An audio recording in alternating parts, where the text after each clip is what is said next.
Thank you, Madam Toastmaster, fellow Toastmasters. On weekends, I teach kids money skills.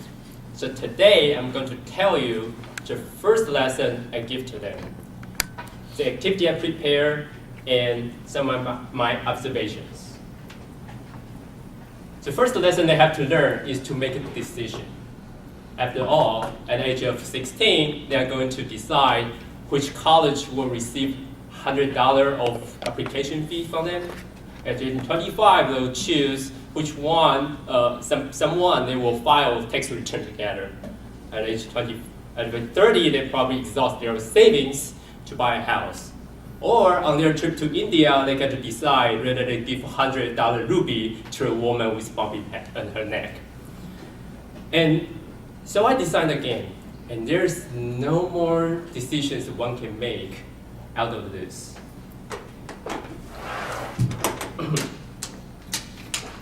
That's how I teach. It's a game. It's sort of like gambling.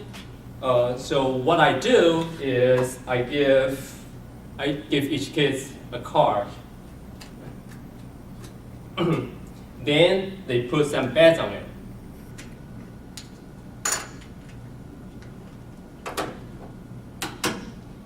Then I give them the second card. Whoever wins, whoever has the highest point in hand will win the pot. So they have to make decision. So again, it sounds simple. So they have to make decision on the betting round. The rule is just like a poker. They have to decide whether they will give up the bet by fold up their card, or they can put more bet. And in order to stay in the game, they have to at least match whatever the bet, the last player put on the table.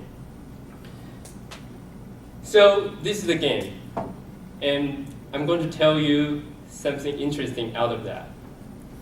I observed three things. The first is, although we don't play money, the kids play the game seriously. The look on their face remind me of the anxiety of those visitors to the open house in my neighborhood. They know their credit score.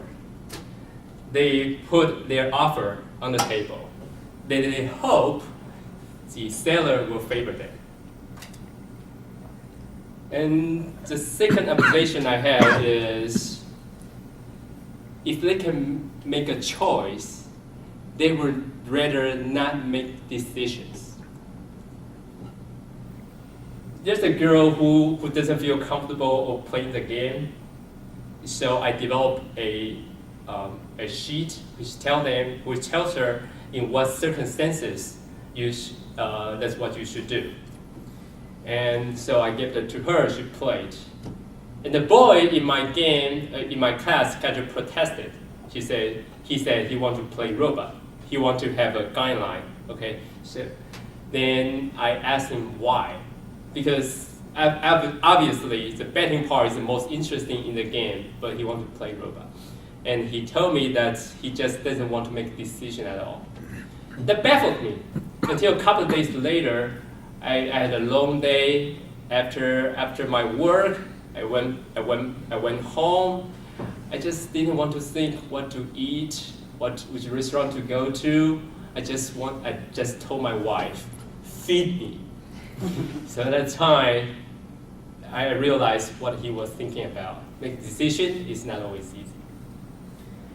And the third thing I observed is their process of making decisions. I asked them, how did you decide the bet they want to put on the table?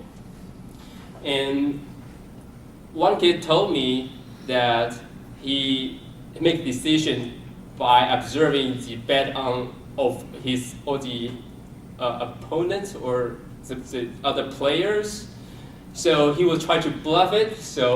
And that hopefully that the poor player will just give up the bet. Another one, another boy who wanted to play robot told me that he make a decision depends on the card in hand, which makes sense to me. Another, one more student told me that she put a bet based on how much she possesses in her pocket. So the more she has, the more she put in there. Oh, it makes sense. So I observe it, I calculate, I record, take some metrics, and then I figure out how to make decision. So the card in hand actually accountable for like 80%. Is like a predictable? It sounds makes sense to me. So want to guess the second driving factor. What accountable for the 20%? Is that a bet on the table? Is that a bet in the pocket? Anyone? And the truth is, it depends on the outcome of a previous game. So if the person won more, then chances are he will put more in this round. If he lost some, he will put less. And that's something people are not aware and didn't realize that's what I'm doing. So this is a lesson I teach to my kids. They have to make decisions. They learn the game from this gambling game, and they enjoy it. They make decisions based on the factor they know, and sometimes they don't know. Thank you.